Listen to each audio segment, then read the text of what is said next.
Hi, I am Ajay Asaitambi from India. This is a video submission for the Cohere Labs Scholars Program 2026. I have selected the paper Mixed Data or Merge Models, Optimizing for Diverse Multitask Learning for further exploration. In this paper, it has been tested that merging specialized models is better than mixing data for training because it combines experts modularly without training interference, resulting in safer and more general models with less compute. 4 different merging models have been discussed. However, the methods used in this paper treat model parameters as raw vectors, overlooking the structured nature of weight matrices as linear transformations and the fact that features can be reordered during fine-tuning. To address this, I propose using polar decomposition for merging. This approach respects the matrix structure and aligns with the linear representation hypothesis, which posits that neural representations are linear combinations of feature vectors. Also, the method doesn't require choosing merge coefficients or pruning ratios. In model optimization, unlike Adam W., Muon's matrix-aware approach that orthogonalizes gradient updates has been shown to improve convergence and reduce validation loss per iteration. Recent research has successfully explored SVD-based merging methods, whereas the use of polar decomposition in this context remains largely unexplored. But why is polar decomposition better than SVD? It cleanly separates orientation and magnitude. A single orientation matrix U, which resides in the required feature space, can be manipulated, unlike in SVD, where two matrices must be juggled. U is the closest semi-orthogonal matrix to A in the Frobenius norm, so the representation orientation is as faithful as possible to A structure. The QR-based Halley iteration is a state-of-the-art iterative method for polar decomposition.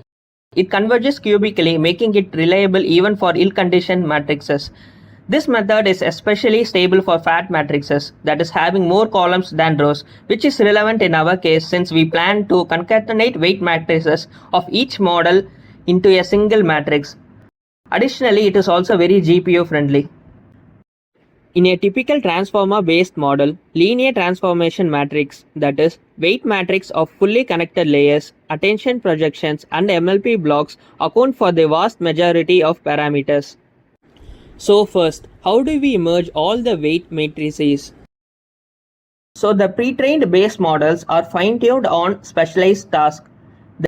The difference between fine-tuned and base models weight matrix is the low rank and structured task matrix. All these task matrices are merged and finally added to the base model to get the final multitasking model. This preserves the base model's general knowledge. So, the task matrix of the same layer are concatenated and a left polar decomposition is performed to obtain the orientation matrix U. The product U transpose U forms the gram matrix, which serves as a feature-preserving projection. It captures how one column overlaps with another.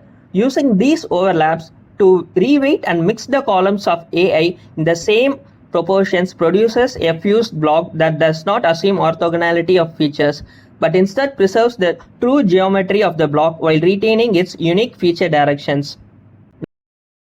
Now to form the final matrix, combine the blocks using weights based on the total signal energy of matrix A within each block. Because energy is the most natural, geometry-aware measure of each block's actual contribution to the matrix A. Although matrix P encodes the anisotropic scaling magnitudes, the weights can be derived directly through a simple Frobenius inner product of block AI and UI as shown. This avoids the need to explicitly compute P, thereby saving storage space. So, we finally obtained the formula for the merged delta matrix. This matrix B is added back to the corresponding weight matrix of the base model to obtain the weights for the multitask model. Since the remaining non-weight parameters like layer norm, bias, and embeddings lack a matrix structure, a different approach is required.